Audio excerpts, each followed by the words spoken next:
بسم الله الرحمن الرحيم. الحمد لله والصلاة والسلام على نبينا محمد وعلى آله وأصحابه أجمعين. أما بعد. Le suivi du prophète Muhammad sallallahu alayhi wa sallam. Cheikh Muhammad al-Imam hafidhahullah.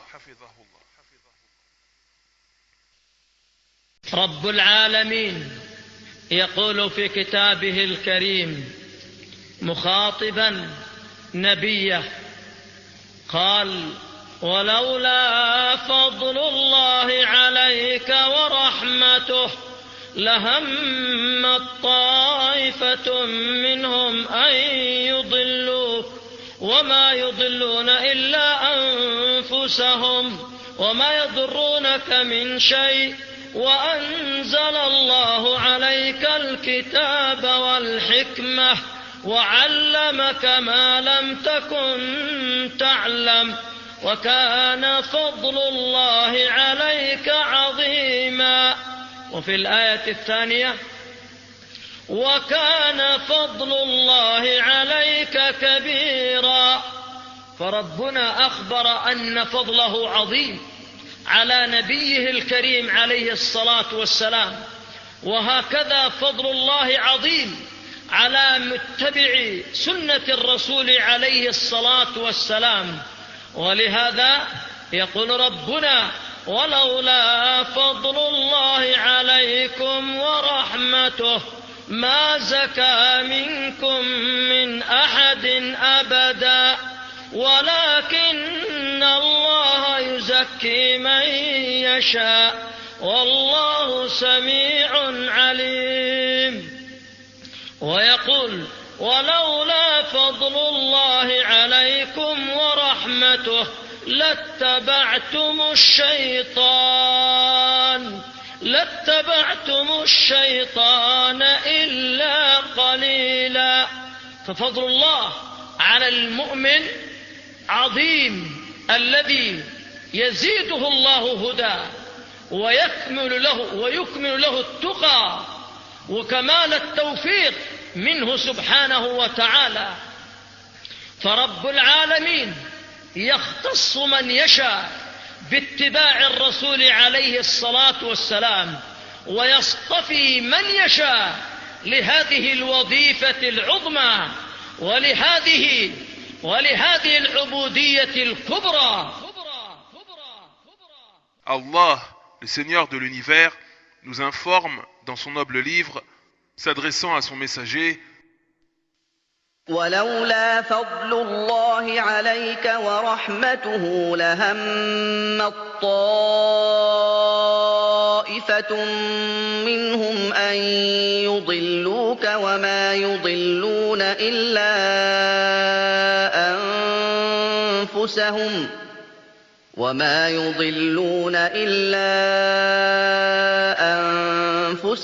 وما يضرونك من شيء وأنزل الله عليك الكتاب والحكمة وعلمك ما لم تكن تعلم وكان فضل الله عليك عظيما. Sans la grâce d'Allah sur toi, Muhammad, et sa miséricorde, une partie d'entre eux t'aurait bien volontiers égaré, mais ils n'égarent que eux-mêmes et ne peuvent rien te nuire. Allah a fait descendre sur toi le livre et la sagesse, et t'a enseigné ce que tu ne savais pas. Et la grâce d'Allah sur toi est immense. Sourate 4, verset 113. Et la grâce d'Allah sur toi est énorme. Ainsi, notre Seigneur nous informe de son immense bienfait sur son envoyé, le prophète Muhammad sallallahu alayhi wa sallam. Et de la même manière, il nous informe de l'immense bienfait destiné à ceux qui suivent la sunna du prophète sallallahu alayhi wa sallam. C'est pour cela qu'Allah nous dit dans le Coran: ولولا فضل الله عليكم ورحمته ما زكى منكم من أحد أبدا ولكن الله يزكي من يشاء والله سميع عليم. Et n'eût été la grâce d'Allah envers vous et sa miséricorde, nul d'entre vous n'aurait jamais été pur. Mais Allah purifie qui il veut. Et Allah est audient et omniscient. Sourate 24, verset 21. Et il nous dit également ولولا فضل الله عليكم ورحمته لاتبعتم الشيطان إلا قليلا. Et n'eût été la grâce d'Allah sur vous et sa miséricorde, vous auriez suivi le diable, à part quelques-uns. Sourate 4, verset 83. Le bienfait d'Allah sur le croyant est immense. Le bienfait d'Allah sur le croyant est immense. Celui à qui Allah accorde la guidance, celui à qui Allah accorde la piété et la réussite parfaite. Ainsi Allah, le Seigneur de l'univers, gratifie qui il veut par le suivi du prophète sallallahu alayhi wa sallam. Il choisit qui il veut pour supporter cette charge grandiose, cette grande adoration. لهذا أيها الإخوة إن منة الله عظيمة وفضل الله واسع على من يتبع الرسول عليه الصلاة والسلام. ولهذا يقول العلامة ابن تيمية رحمه الله تعالى قال الذين أعلنوا ما جاء به الرسول عليه الصلاة والسلام لهم نصيب من قوله تعالى ألم نشرح لك صدرك ووضعنا عنك وزرك الذي أنقض ظهرك ورفعنا لك ذكرك. يقول لهم نصيب من قوله ورفعنا لك ذكرك. قال فإن الله قد من على رسوله بالسعادة الدنيوية والأخروية. قال ومتبعوه ينالون من السعادة بقدر ما يتبعون. وقال في موضع آخر فمن اتبع الرسول عليه الصلاة والسلام اتباعا مطلقا أعطي الكرامة العامة ومن اتبعه اتباعا ناقصا فبقدر ما يتبع. فهنيئا لمن وطن نفسه على أن يكون محمديا Ainsi, mes frères, le bienfait d'Allah est immense. La faveur d'Allah est grandiose pour celui qui suit le prophète sallallahu alayhi wa sallam. C'est pour cela que le grand savant Al-Allama Ibn Taymiyyah rahimahullah a dit: ceux qui proclament, professent la guidance avec laquelle le prophète sallallahu alayhi wa sallam est venu, cela bénéficie d'une part de ce qu'Allah a accordé au prophète sallallahu alayhi wa sallam lorsqu'il nous dit dans le Coran: ألم نشرح لك صدرك ووضعنا عنك وزرك الذي أنقض ظهرك ورفعنا لك ذكرك. Ne t'avons-nous pas élargi ta poitrine et ne t'avons-nous pas déchargé du fardeau qui accablait ton dos et exalté pour toi ta renommée? Sourate 94, les 4 premiers versets. Ceux qui proclament, professent la guidance avec laquelle le prophète sallallahu alayhi wa sallam est venu bénéficient d'une part de ce qu'Allah a accordé au prophète lorsqu'il nous dit: وَرَفَعْنَا لَكَ ذِكْرَكَ. Et exalté pour toi ta renommée. Sourate 94, verset 4. Ibn Taymiyyah nous informe donc qu'Allah a certes accordé ses grâces et la félicité à son prophète sallallahu alayhi wa sallam dans cette vie d'ici-bas ainsi que dans celle de l'au-delà.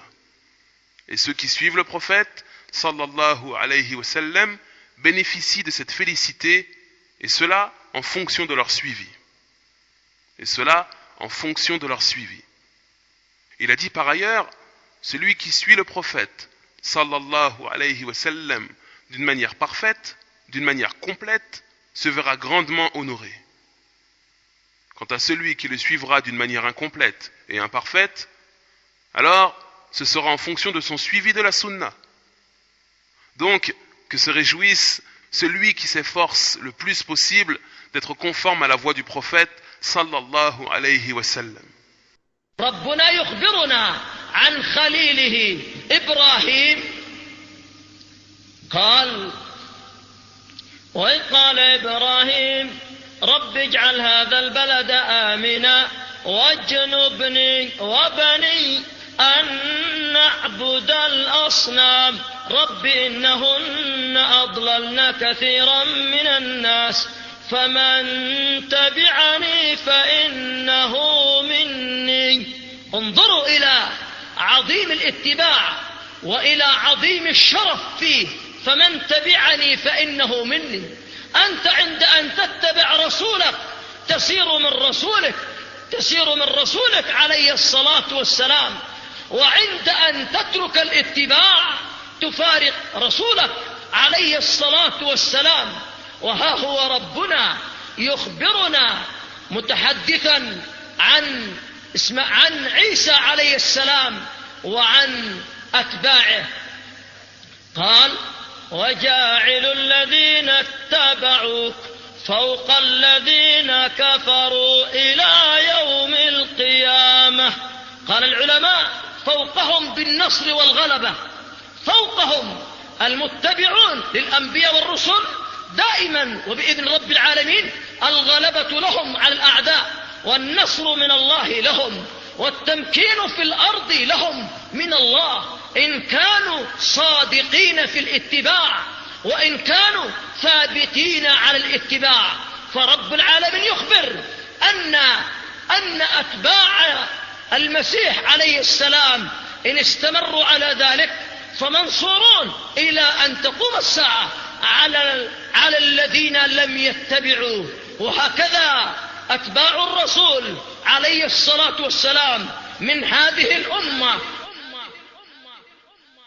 Et Allah, notre Seigneur, nous dit à propos de son ami rapproché, le prophète Ibrahim sallallahu alayhi wa sallam: وإذ قال إبراهيم رب اجعل هذا البلد آمنا واجنبني وبني أن نعبد الأصنام رب إنهن أضللن كثيرا من الناس فمن تبعني فإنه مني. Et rappelle-toi quand Ibrahim dit: Ô mon Seigneur, fais de cette cité un lieu sûr et préserve-moi ainsi que mes enfants de l'adoration des idoles. Ô mon Seigneur, elles ont égaré beaucoup de gens. Quiconque me suit sera des miens. Sourate 14, versets 35 et 36. Observez donc la grandeur du suivi, ainsi que l'élévation et la noblesse qui en découle.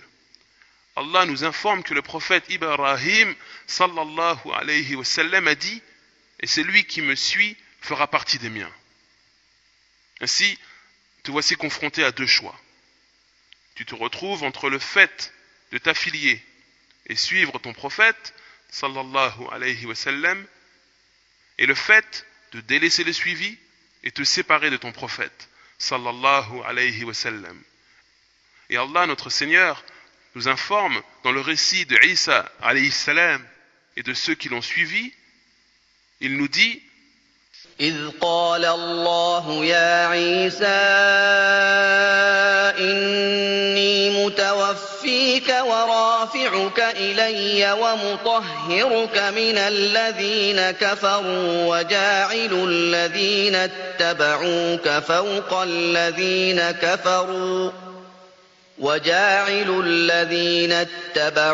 فوق الذين كفروا إلى يوم القيامة ثم إلي مرجعكم فأحكم بينكم فيما كنتم فيه تختلفون.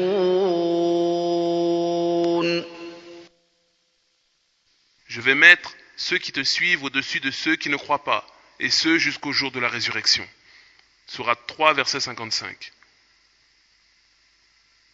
Et les savants ont dit que cela signifie qu'Allah va leur accorder le secours, la victoire, le triomphe. Ceux qui suivent les envoyés et les prophètes se verront par la volonté d'Allah toujours accorder la victoire et le triomphe contre leurs ennemis. Le secours de la part d'Allah, ainsi que les anges sur terre. Et cela, s'ils sont véridiques, fermes, solides dans leur suivi de la voie prophétique. Allah, le Seigneur de l'univers, nous informe que ceux qui suivaient le Messie, alayhi salam, auraient été victorieux sur ceux qui ne le suivaient pas, tant qu'ils seraient demeurés sur cette voie. Et cela jusqu'à ce que se lève l'heure, jusqu'au jour de la résurrection. Et bien naturellement, ceci s'applique automatiquement à ceux qui suivent le prophète de cette communauté, le prophète Mohammed sallallahu alayhi wa sallam. انظروا كيف قال رب العالمين في كتابه: يا أيها النبي حسبك الله، يا أيها النبي حسبك الله ومن اتبعك من المؤمنين. أي الله يكفيك ويكفي أتباعك، الله يكفيك من شر كل ذي شر ويكفي أتباعك. فأتباع الرسول لهم من الكفاية الإلهية بقدر ما يتبعون. فمن اتبع رسول الله اتباعا ناقصا كانت كفايته من الله ناقصة، ومن اتبع رسول الله اتباعا مطلقا كانت كفاية الله يكفيه الله شر كل ذي شر بقدر ما يكون متبعا. نعم أيها الناس، كذلك أيضا من عظيم العطايا ومن عظيم المنن التي يكرم الله بها من يتبع رسوله عليه الصلاة والسلام. ما قال في كتابه الكريم: قل إن كنتم تحبون الله فاتبعوني يحببكم الله ويغفر لكم ذنوبكم. عطاءان المحبة والمغفرة، ولا تقدر أبدا، لا تقدر ولا يقدر أحد أن يغفر لأحد، فالله هو المالك وهو المتفضل بمغفرة الذنوب. ولهذا انظروا أيها الناس إلى هذا العطاء الذي أعطى الله نبينا والصحابة. قال: لقد تاب الله على النبي والمهاجرين والأنصار الذين اتبعوه في ساعة العسرة. فالصحابة المهاجرون والأنصار لما اتبعوا الرسول في وقت الشدائد الله غفر لهم مغفرة تامة، لأن اتباعهم، اجلسوا يا أولاد، لأنهم اتبعوا رسول الله اتباعا عاما فغفر الله لهم مغفرة عامة. الجزاء من جنس العمل. ولهذا قال: لقد تاب الله. والتوبة من رب العالمين أنه يقبل أعمال العبد ويثيبه عليها ويكفر من سيئات العبد. فهنيئا لمن كان متبعا. المحبة من الله لك إن كنت متبعا. يا عبد الله، قال بعض السلف: ليس الشأن أن تحب الله، فإنك فقير إليه ومحتاج إليه، وهو المتفضل عليك، وهو المعطي لك والمدبر لكل أمورك. ولكن الشأن أن يحبك الله، الشأن أن يحبك الله سبحانه وتعالى.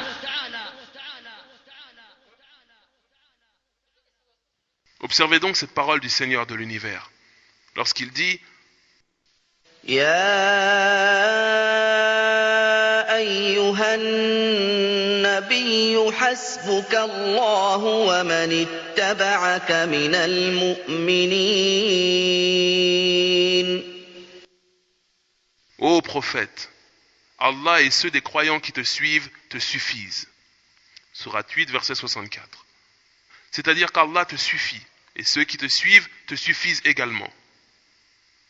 Allah te suffit envers et contre tout mal, et de la même manière, ceux qui te suivent te suffisent.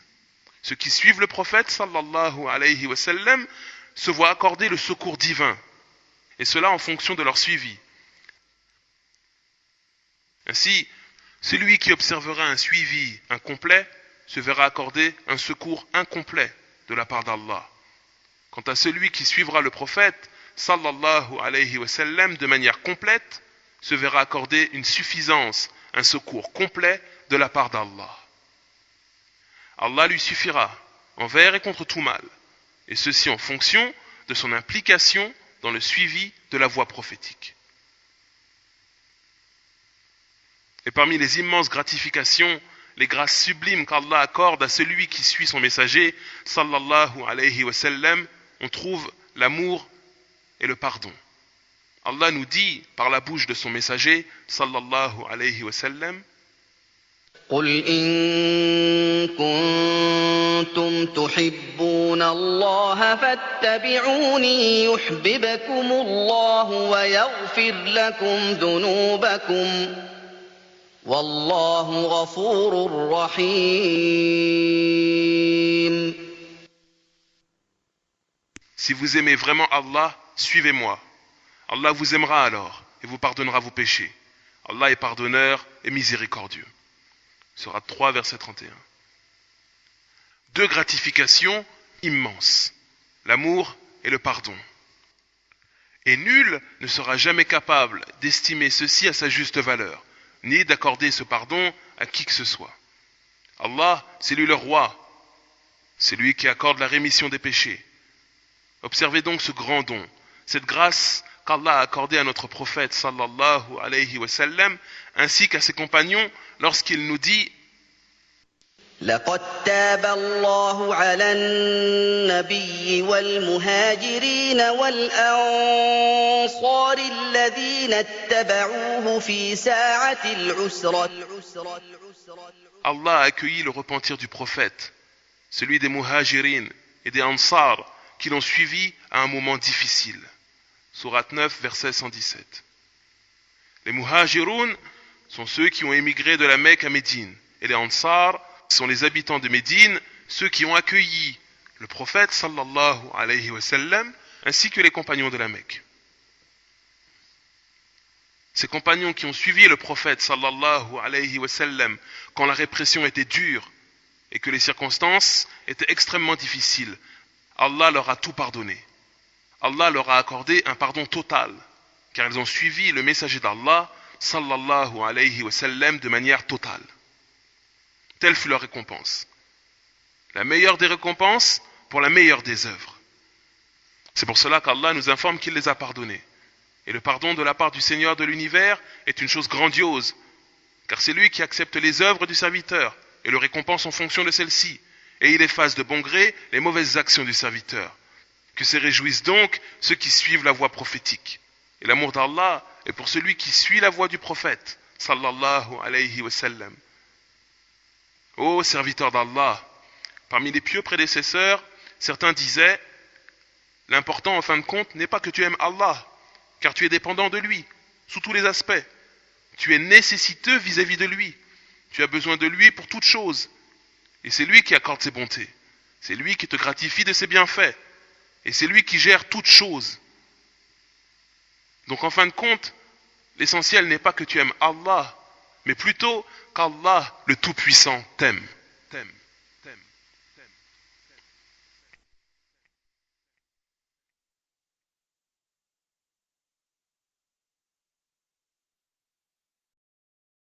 يا أيها الذين آمنوا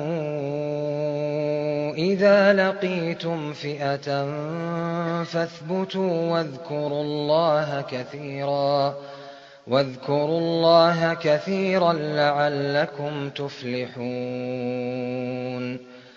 وأطيعوا الله ورسوله ولا تنازعوا فتفشلوا وتذهب ريحكم واصبروا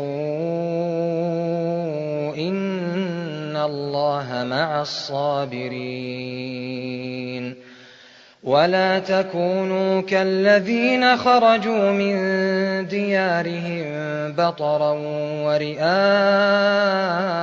الناس ويصدون عن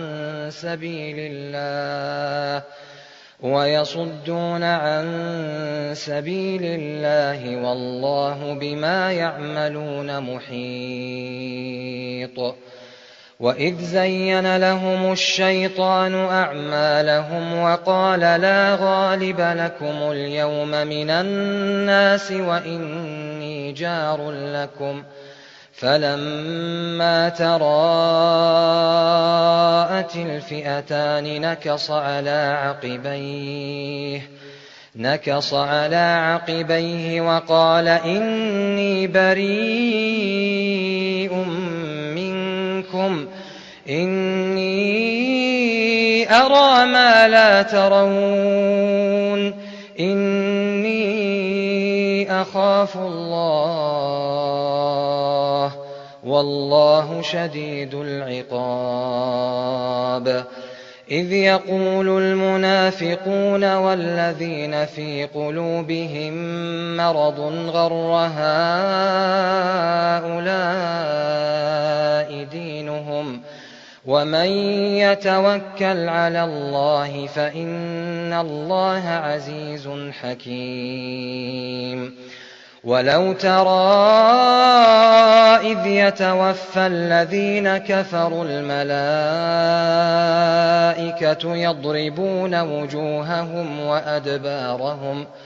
يضربون وجوههم وأدبارهم وذوقوا عذاب الحريق ذلك بما قدمت أيديكم وأن الله ليس بظلام للعبيد كدأب آل فرعون والذين من قبلهم كفروا بآيات الله فأخذهم الله بذنوبهم إن الله قوي شديد العقاب ذلك بأن الله لم يك مغيرا نعمة أنعمها على قوم حتى يغيروا ما بأنفسهم وأن الله سميع عليم كدأب آل فرعون والذين من قبلهم كذبوا بآيات ربهم فأهلكناهم بذنوبهم وأغرقنا آل فرعون وكل كانوا ظالمين إن شر الدواب عند الله الذين كفروا فهم لا يؤمنون الذين عاهدت منهم ثم ينقضون عهدهم في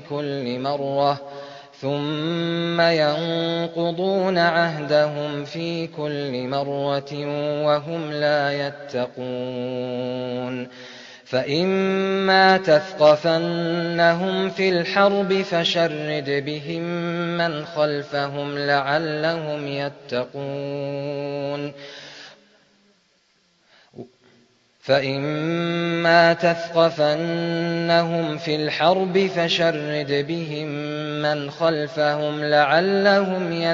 يذكرون وإما تخافن من قوم خيانة فانبذ إليهم على سواء إن إن الله لا يحب الخائنين ولا يحسبن الذين كفروا سبقوا إنهم لا يعجزون